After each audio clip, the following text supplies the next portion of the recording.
दोस्तों आज हम सीखेंगे गीजर के मैकेनिकल सिस्टम के बारे में। ठीक है, गीजर के मैकेनिकल सिस्टम के बारे में। तो जैसा कि हमने आपको पहली वीडियो में बताया था कि गीजर कितने प्रकार की होती है, गीजर का क्या क्या कार्य है, गीजर में लगे एलिमेंट किस धातु का बना हुआ है, गीजर कितने सिस्टमों से मिलकर कार्य करती है, ये सब हमने पहली वीडियो में आपको बताए हुए हैं। पहले वीडियो अगर आप नहीं देखे हमारे गीजर का तो आप हम जाकर के यूट्यूब चैनल पे आप देख सकते हैं। ठीक है, जैसा कि हमने आपको अगली वीडियो में बताए थे, गीजर हमारा दो सिस्टमों से मिलकर कार्य करती है।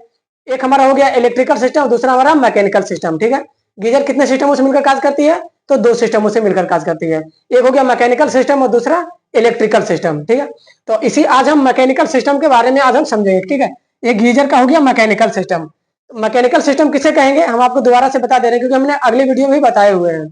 मैकेनिकल सिस्टम हम कहेंगे कि गीजर के जिन जिन भागों में विद्युत की सप्लाई नहीं दी जाती है उसे हम गीजर का मैकेनिकल सिस्टम कहते हैं। ठीक है, और इलेक्ट्रिकल सिस्टम किसे कहते हैं? तो गीजर के जिन जिन भागों में इलेक्ट्रिक का सप्लाई दिया जाता है उस भागों को क्या बोलेंगे? Electrical system. यानी जो जो गीजर के अंदर का जो भी उपकरण इलेक्ट्रिक से काम कर रहा है, मतलब विद्युत की सप्लाई से कार्य कर रहा है, वो हमारा इलेक्ट्रिकल सिस्टम में आ जाएगा। और जो जो सप्लाई जो जो उपकरण हमारा बिना विद्युत का काम कर रहा है वो हमारा मैकेनिकल सिस्टम में आ जाएगा। ठीक है, तो गीजर हमारा टोटल दो सिस्टमों से मिलकर कार्य करती है। एक तो हमारा हो गया मैकेनिकल सिस्टम और दूसरा इलेक्ट्रिकल सिस्टम। आज मैकेनिकल सिस्टम का संपूर्ण जानकारी लेंगे और मैकेनिकल सिस्टम में क्या क्या पार्ट आता है, उसके अंदर सभी पार्ट का क्या क्या कार्य है, सभी के बारे में आज हम समझेंगे। तो चलिए बिना देर की वीडियो को शुरू करते हैं। अगर आप हमारे चैनल पर नए हैं तो चैनल को सब्सक्राइब कर ले, बेल आइकन को भी प्रेस कर ले। आप यहाँ पे देख पा रहे होंगे ये हमारा हो गया गीजर। ये क्या है? गीजर। ये गीजर का हो गया मैकेनिकल भाग।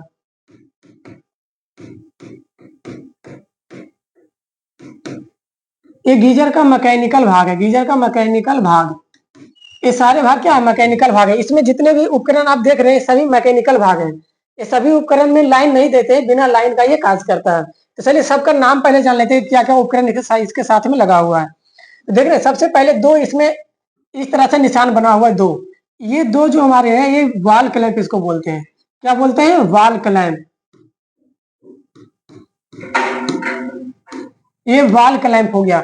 वाल क्लैंप क्या कार्य होता है? वाल क्लैंप का, वाल क्लैंप का कार्य होता है कि जैसे हम गीजर को लाते हैं नया खरीद करके, उसको दीवार पे जब टांगने जाते हैं, जब दीवार पे टांगते हैं तो उसी समय वाल क्लैंप काम में आता है। ठीक है, ये दोनों वाल क्लैंप के माध्यम से ही दीवार पे हम गीजर को लगा पाते हैं। ठीक है, तो गीजर किसके माध्यम से लगाते हैं? वाल क्लैंप के माध्यम से दीवार पे गीजर को लगा पाते हैं। ठीक है, तो ये हमारा वाल क्लैंप हो गया।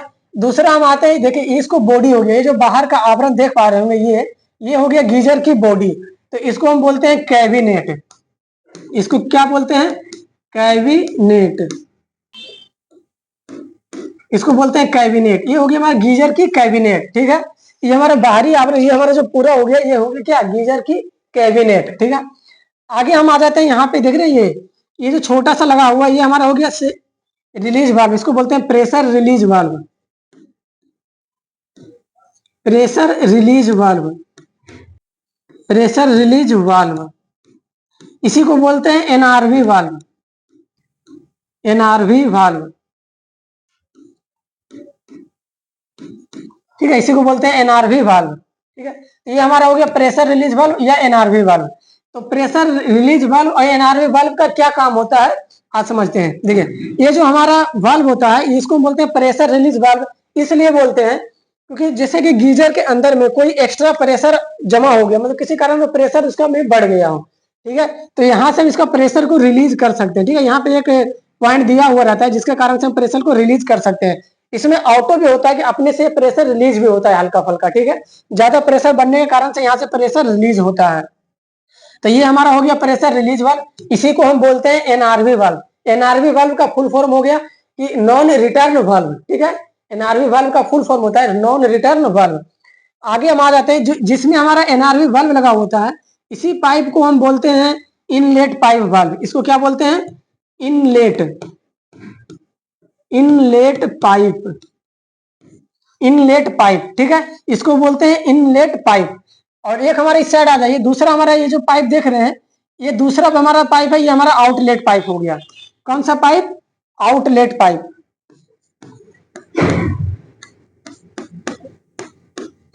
आउटलेट पाइप, ठीक है। ये हमारा आउटलेट पाइप हो गया। देखिए जिसमें हमारा इनलेट वाल्व लगा हो रहेगा, मतलब प्रेशर वाल्व जिसके अंदर लगा होगा, प्रेशर रिलीज वाल्व, ये वाल्व जिसके अंदर लगा होगा ये हमारा इनलेट वाल्व रहेगा। और दूसरा हमारा जो पाइप बचेगा वो हमारा आउटलेट वाल्व रहेगा। इस पे लिखा हुआ भी रहता है इन पाइप, और ये हमारा हो गया आउट पाइप। इस तरह से इन और आउट होता है, हम लोग देख पाते हैं। बीच में ये जो हमारा लगा हुआ है ये हमारा हो गया सेफ्टी वाल्व। क्या है ये? Safety valve. सेफ्टी वाल्व, ये हमारा हो गया सेफ्टी वाल्व। देखिए यहाँ पे समझ गए ना, ये हमारा हो गया प्रेशर वाल्व, ये हमारा इनलेट वाल्व, ये हमारा हो गया और सेफ्टी वाल्व, और ये हमारा हो गया आउटलेट पाइप। ठीक है, ये इनलेट पाइप, ये हमारा आउटलेट पाइप। आप लोग हम क्या बोल रहे थे? कैबिनेट। ये हमारा क्या हो गया था? कैबिनेट। अब इसके अंदर जो एक ड्रम और लगा हुआ है, देख रहे हैं, इसके अंदर एक ड्रम और लगा हुआ है। ये स्टेनलेस स्टील ड्रम होता है, इसको बोलते हैं इनर कंटेनर। इसको क्या बोलते हैं? Inner container.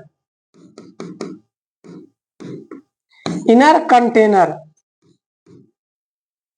Inner container. ठीक है, तो ये अंदर वाला भाग हो गया जिसके अंदर पानी गर्म होता है, वही हमारा हो गया इनर कंटेनर। ठीक है, गीजर के अंदर में जिस भाग में पानी स्टॉक होता है, जमा होता है, उसी भाग को बोलते हैं गीजर का ड्रम या तो फिर इनर ड्रम।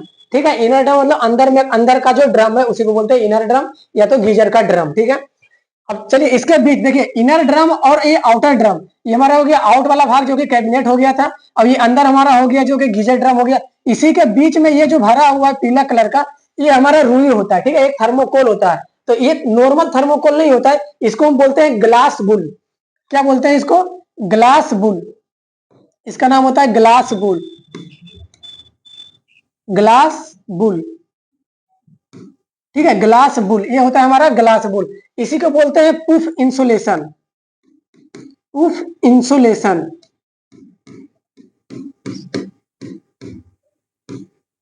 ठीक है, इसी का नाम होता है पुफ इंसुलेशन भी बोलते हैं, इसी को बोलते हैं ग्लास बुल। ठीक है, तो ये जो हमारा बीच वाला भरा होता है थर्मोकोल, तो इसको थर्मोकोल नहीं, इसको ग्लास बुल ही बोले तो अच्छा रहेगा। ठीक है, तो ये ग्लास बुल का क्या कार्य होता है? ये जो देख रहे हैं पीला पीला, इस ग्लास बुल का कार्य होता है कि जो बाहरी वातावरण है, जो हमारा बाहर का, मान लीजिए बाहर का जो वातावरण का जो हवा है, वो बीच वाले ड्रम के संपर्क में नहीं आवे।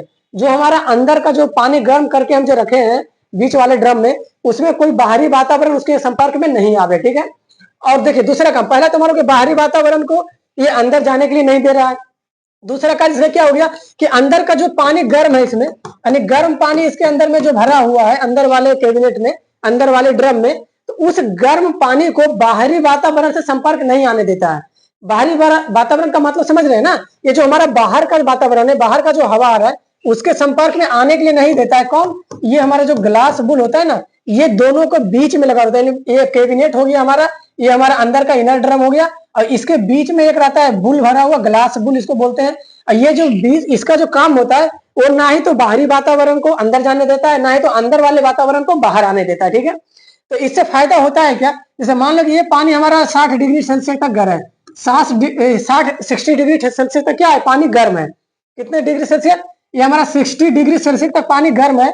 तब ये गर्म होगा ना, ये जो इसके अंदर में जो ड्रम लगा हुआ है, ये जो ड्रम है हमारा स्टील का बना हुआ, तो ये गर्म होगा। गर्म होने के कारण से ये बाहरी वातावरण, ये बाहर में इसका जो कैबिनेट लगा हुआ, ये भी गर्म होगा, तो इस गर्मी को भी रोकता है। जैसे ये पानी हमारा गर्म हुआ तो ये भी गर्म हुआ, ये इसको गर्म होने के कारण से ये इसके बीच में भरा हुआ है ग्लास बुल। ठीक है, ये बीच में भरा हुआ है ग्लास बुल, तो ये ग्लास बुल गर्म होगा, तो ये ज्यादा गर्म नहीं हो पाता है, ये गर्म को रोकने के लिए ही भरा हुआ होता है, मतलब हीट को रोकने के लिए ही बना होता है, जिसके कारण से होता है कि इसका जो बाहर का बॉडी होता है वो गर्म नहीं हो पाता है, जो कि हमारे सेफ्टी पर्पज से बहुत अच्छा है। अगर गीजर को हम लें और गीजर में पानी गर्म करें और उसका बाहर वाला बॉडी अगर बहुत ज्यादा गर्म हो जाएगा, तब होगा क्या? कोई भी उसको छुएगा आदमी तो उसको हाथ जल जाएगा, बहुत सारे नुकसान हो सकते हैं, अब बॉडी भी जल सकती है अगर ज्यादा पानी गर्म हो जाएगा तो। ठीक है, तो ये सेफ्टी के पर्पज से बहुत अच्छी चीज है जो कि इसके बीच में लगा होता है। तो इस बीच वाले भाग को क्या बोलते हैं हम लोग? Glass bull. ठीक है, तो ये जो हमारा सारे सिस्टम था, ये हमारा किसमें आता है? मैकेनिकल सिस्टम में। ठीक है, ये सारे सिस्टम हमारा किसमें आएगा? मैकेनिकल सिस्टम में। और एक चीज आएगी जो कि इसके साथ में पाइप लगेगा, उसको हम बोलते हैं इनलेट पाइप और आउटलेट पाइप। ठीक है, तो इनलेट पाइप और आउटलेट पाइप इसके साथ में जो लगेगा वो भी हमारा मैकेनिकल सिस्टम में ही आएगा। ठीक है, तो ये सारी चीजें जो थी हमारी वो मैकेनिकल सिस्टम में काम कर रही थी। तो इसमें हम आशा करते हैं कि सभी चीजें बिल्कुल अच्छी तरह से आपको बता पाए। अगर फिर भी इससे कोई क्वेश्चन या कोई सुझाव हो तो आप कमेंट बॉक्स में जरूर लिखें। ठीक है दोस्तों, पूरा वीडियो देखने के लिए आपका बहुत बहुत धन्यवाद। Thank you.